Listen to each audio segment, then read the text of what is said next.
If you're facing issues with Roblox not responding on your PC after the new update, here are some quick fixes to get you back in the game. First, try closing the app completely and then reopening it.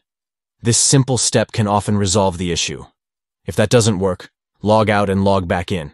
In the left side menu, click on More, then select Log Out. Confirm your choice, and then sign in again using your username and password. Sometimes, a quick device restart can help.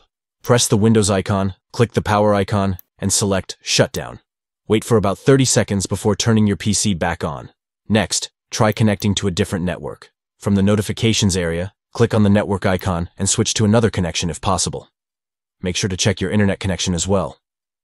Click the network icon in the notifications area to verify your connection status. Finally, if all else fails, uninstall and reinstall the Roblox app. Press the Windows icon, type Uninstall App. Find Roblox, click the 3 dots, and select Uninstall.